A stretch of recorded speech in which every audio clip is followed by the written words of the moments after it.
on that. Now, 5 of those countries are NPT members the others are not. Pakistan is not an NPT signatory or member. Neither is India. And Israel was also sued, I think. Now, out of the 9 countries, Russia, the US, France, Great Britain, all of these, only 3 countries had given jurisdiction to the ICJ. Pakistan, India, and the UK. So it really was a case only against these 3 countries. So all 3 of these countries then put up a defense and said that there is no case against these people. So we were part of the team that developed the arguments of why the RMI doesn't have any case. So in the preliminary objections phase, we got it knocked out, right? Now, despite that win, we haven't been contacted for this case. And I don't want to, blow the horn or anything like that, but in Pakistan, there are very few people who actually understand what's going on here. You would go to, if you see some of the shows right after when this was happening, you would have people saying the most absurd things in the world. And you'd be laughing, and that's one of the reasons why I wrote the article. And you would have expert lawyers coming in and saying, oh, nahi, ye to hai nahi jurisdiction, kuch nahi ho sakta, this and that, ye kuch nahi hoga. And then you had the stay placed on it. Imagine praising controversy, and the next day everyone was just bashing him out. Exactly. So it's a little concerning domestically how little capacity we have to deal with such an issue. And if you don't have the capacity, you have an emergency. One, develop the capacity. Secondly, if it's an emergency situation, as it is now, you hire an international law big shot. Khavkeshi said he's not. He's known for his commercial arbitration. He's excellent at that. But in this situation, he might not be the ideal individual for it. But let's see what happens. Hopefully, I mean, maybe they want the Pakistani person to represent them just linguistic sense. For what purpose? I mean, Pakistan, India, the whole crime situation, they don't think Very much to me, no, but it's like what's happening in the whole Pakistani situation? Like, why wouldn't they use someone else? That's a question you need to ask the Foreign Office or the Prime Minister's office or whoever is making the decision there. It's a serious concern. Because we have done quite a bit of, we understand the ICJ and how it works really well. In fact, that room used to be called the ICJ room, which is now the pathway to the men's toilet. But it used to be called the ICJ room. We had this entire floor was working on ICJ issues. They've taken down some of the things we worked on the RMI for a good 2 years or so. Anyway, so let's look at the issue of ICJ jurisdiction. G, question. India is faced में urgency proof की तो उसको ये मिल गई जो मांगा। Absolutely. लेकिन पाकिस्तान के जो लॉयर थे उन्होंने कोई भी ऐसी चीज डिस्कस नहीं की अपने पूरे 50 मिनट्स की स्पीच में कि जो अर्जेंसी को डिनाई कर रहे हो ऐसा क्यों? Absolutely नहीं, आपने बहुत अच्छी बात की है। 2-3 रीजन हैं। One, हमें कोई 3-4 दिन मिले थे to prepare our entire oral part. एक expert low, I fully agree with you. मैं वैसे but so we didn't have a lot of time to prepare this. India had and for some reason the ICJ bought their argument that he's about to be executed anytime. So you need to immediately hear them. In fact, what they said is, without hearing them, just put the stay of execution. The ICJ has only done that once in the past. There have been 3 cases of consular access that have been brought to the ICJ. The first is Breer, then we have Avina, and then there's Legrand. Or Legrand and then Avina, sorry. So these are 3 cases. One was Paraguay, one was Germany, and one was Mexico. These countries sued them because they're nationals who were facing the death penalty and had gone through all the processes and they could have been executed at any point. So they sought provisional measures or a stay of execution. The stay of execution was given in all 3 situations. The only time the ICJ did not hear the other party, did not hear the US lawyers, was in Legrand. Was in Avina, sir, I think. Yeah, Avina.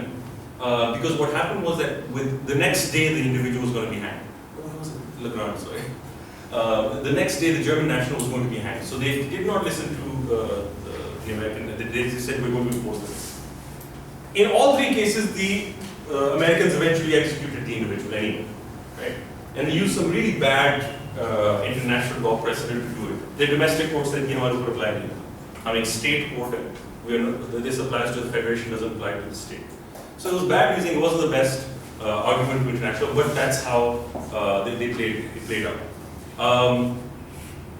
So now the issue of urgency, we'll get to that urgency of how it has to be shown and matters of jurisdiction right now. Do we have any other questions? All right, let's move on. So ICJ jurisdiction, there are 4 grounds on how you can approach, well not you, but how a state can approach the ICJ. All right. The first is compulsory jurisdiction, and this is under Article 36(2) of the ICJ statute. Compulsory jurisdiction through a declaration accepting the court's jurisdiction. So states will say, we like this court, we think it does good justice and whatnot, we want to be part of this international process. So we submit ourselves to this court. And this is our document. So if anybody wants to bring a case, or if we want to bring a case against someone, we don't have to do anything extra, the court is our court, right? So Pakistan early in the 60s had submitted a declaration which was really just a copy-paste of the ICJ statute. It was a very basic declaration. And in essence, any country could bring any case against us. Now, what's interesting about a declaration is that you can limit the grounds on which a country can bring a case against you. You can say they can bring cases on these. You can either state those, or you can say anybody can bring any case against us except a case which relates to national security, or which relates to our nuclear weapons, or which relates to, Pakistan's water disputes. You can say that in your declaration. So if anybody tried to bring a case on those issues, they wouldn't be able to. The ICJ would decline jurisdiction. Right? So that's method number 1. Method number 2 is compulsory jurisdiction under a treaty specifically granting the ICJ jurisdiction. What does this mean? Exactly. So, for example, you can say the US is no more a party, has withdrawn its declaration from the ICJ. This happened during the Nicaragua case. There's a lot of countries who suing the US.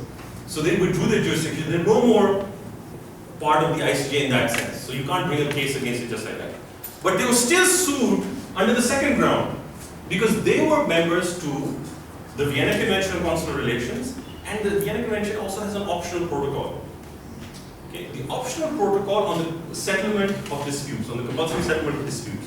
So if you had a problem with the interpretation or the application of the Vienna Convention, you could go and solve this problem by going to the court. So this optional protocol was signed by the US, and so it was, in 3 instances in those cases, was taken to the ICJ under that. And that's exactly the same grounds and the same method that India has used. In fact, the same exact treaty. There are well over 300 treaties which give jurisdiction to the ICJ in matters relating to the implementation. So that also for Pakistan, for example, if you go to the ICJ website, you can look at all those lists, and we've done a bit of a study on that as well. If Pakistan wanted to take India on something, is there a treaty that both countries have signed that gives the ICJ jurisdiction? And then could that apply to one of the issues that we have outstanding between India and Pakistan? Right? Why haven't we been able to take Kashmir to the ICJ? Is there a reason for that? There is a reason for that. Because India's, one, there's no treaty that directly deals with that, or we'll have to study that more. Perhaps there was something that could come there. But secondly, India's jurisdiction, the declaration under the first ground, is so tight that it wouldn't allow us. So we initially in the 1960s had a very weak declaration.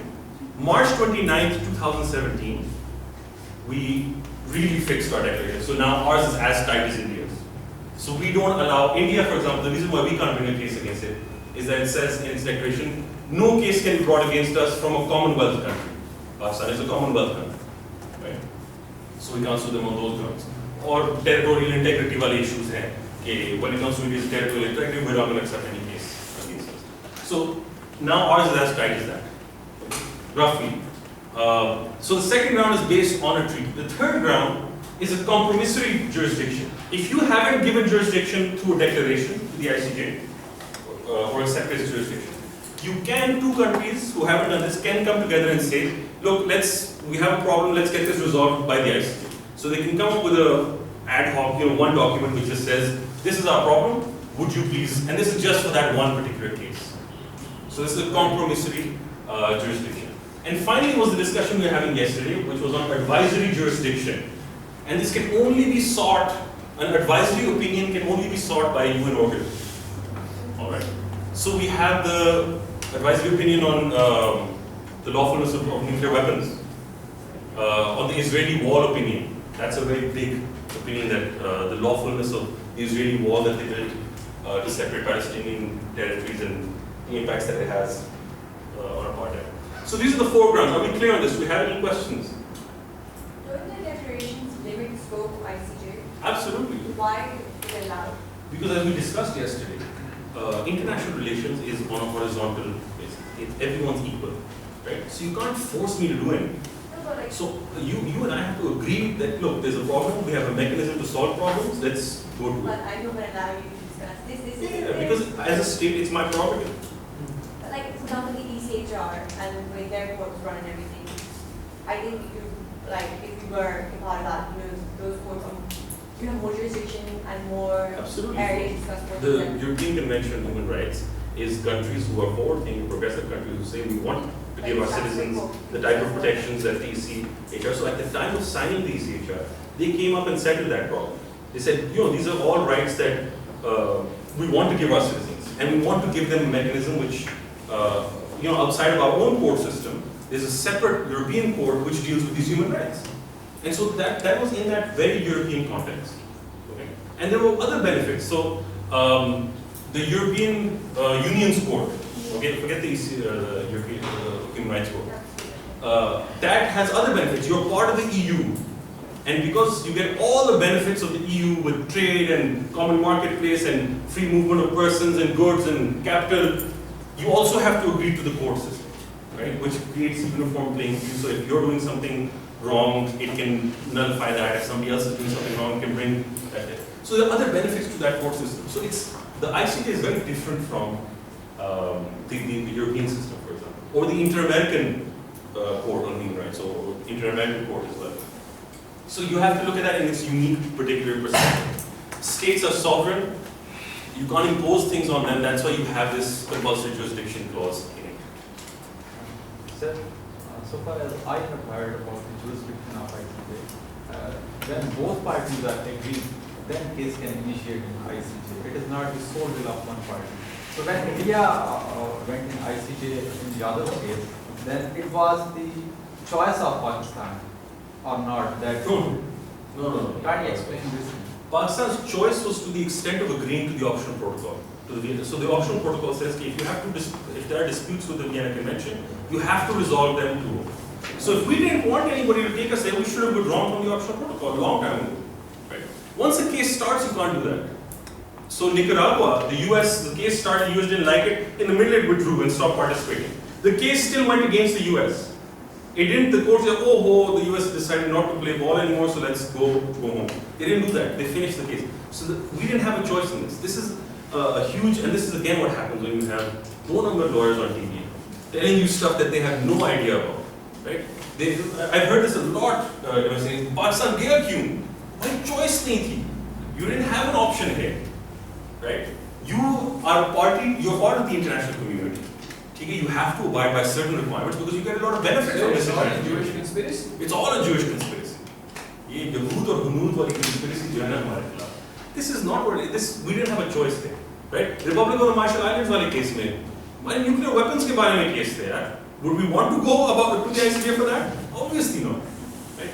So this is the actual situation. There was no choice in this. Pakistan had to do it because we had agreed to certain. Who drafted new declarations? You said that they drafted new declarations. That was work done by different government institutions, SPD boys as well, and girls. They did some, this office did quite a bit. So we had submitted this a long time ago to a year ago to the Prime Minister's office. And shook it, at least at some point earlier. But the time was so fishy because March 29th they did this, and 8th May को they started the case. So लोगों ने कहा जरूर ये इन्होंने नवाज शरीफ बिक गया, government बिक गई. Something fishy is up. Why did they change the declaration to allow you to? They did it to make it harder for cases to come. And then that's what we tried to explain to people. But no. So I'm on this group where there are a lot of senators and politicians and stuff. So I explained this entire thing in like multiple messages and oh, Oves, you're a genius, this and that. And then again the next day, the same people who understood it would go again. I talked to people on the phone, M&As, and I tried to explain this to them. And then they would go again because it's a political. You want to score, it's an election year very soon. You want to score points and damage the government as much as you can. Harun Qureshi pe, jitni criticism hui hai, he didn't deserve all of that. But it's happened because it's an election year. He even made he charged so much, and he actually gave a statement that I actually didn't charge. Yeah, poor guy. So why he deserve? Sorry? Why he deserve? Why he deserved what? No, he didn't deserve as much criticism as he got. So, alright, so let's look at, do we have any other questions? We can slow down, but we don't have to a lot of time. Can a person, for example, if I wanted to sue the government of Pakistan, could I be my case to ICJ? No, it's only for states. Only my states? Advisory opinions are only for human organs. So those are Unless it's a human rights bill, okay, then you can go to the HRC, right? That's if you have agreed to the complaints mechanism. Pakistan has. Pakistan will never agree to a complaints mechanism. I think there's only Even up till this. yeah, Pakistan, and you know what's surprising in this case? Pakistan never signs any optional protocol to anything. Okay? But cases wale ko humne sign kiya hua tha. Maine kaha baki humne sign kiya hua hai. So I had to go check and yes, we had signed it because back in the day, we were. Another thing that I want to tell you guys, and this is something that's really dangerous for us. When you get a case like this, so much India-Pakistan, it's like the Champions Trophy test final match. You also start hating the things surrounding that. For example, people start saying international law is a terrible thing, right? It could get us into trouble. But international law, as we've already discussed, we shouldn't be turned off from international law because of one case. Right? And that's exactly what happens. You start having a clamping up of the state. क्या उसको कोई चीज़ हमने sign नहीं करनी. But also the benefits भी हो सकते हैं पाकिस्तान के, right? So that's why we still have to maintain a level of progressive thinking when it comes to international law. We have to be open-minded about international law. Yes, we have to defend our national interests. But there are times when we become so conservative that you are actually harming the long-term interests of your state. So interacting and being part of the international process is extremely important. It's another playing field where you can gain a lot, and also in the process if you're lucky damage India as well. Let's look at some of the ICJ stages of proceedings. Yes. Okay.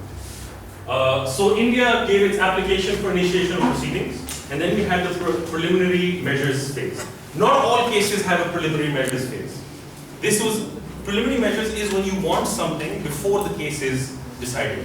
If there's an emergency, there's an urgency, which requires that we don't have time to do this 2-3 year process to listen to the case. तो अभी के लिए हमारी एक right है जो violet होने वाली या हो गई है या हो रही है, आप प्लीज एक स्टे लें या कोई factor या some measure that you impose to prevent the other state from its continued violation of that right, just for the pendency of that case. So India said in this situation, Kulbhushan Jadhav could be hanged at any time. That's what they said. And therefore, we need provisional measures to prevent Pakistan from hanging him. Because if Pakistan were to hang him, फिर तो कोई case ही नहीं रहा. There's nothing for us to decide upon. The subject matter of the case is over. So that's why you had this phase. Otherwise, normally, just say RMI phase, you didn't have that phase. You only had the jurisdictional phase or the preliminary objection phase. That was the first one that took place. So if you do have, So did consular access was given in Kashmir Kasab case to Pakistan? we didn't want to take consular access then. Okay. That was a situation where we didn't, like, the state doesn't have to take consular access. But yes, it was, India has alleged in its then media, I can't verify this, but that 20 times 20 Pakistani spies have been arrested, and each time, consular access has been given or something along those lines. But I don't know. But India has, India doesn't have a perfect record itself. There were Bengalis who were arrested, and the Calcutta High Court or one of the high courts in India denied consular access to them. So that's an interesting thing. Let's quickly go to the Vienna Convention considerations to see exactly what the right is. See, page 64F Fringe mode. So Article 36, 1C. Consular officers, are we all there? Consular officers shall have the right to visit a national of the sending state who is in prison, custody, or detention, to converse and correspond with him. So this guy fits into this description. He's in prison, detention, custody. Yes, we can all agree on that? Good.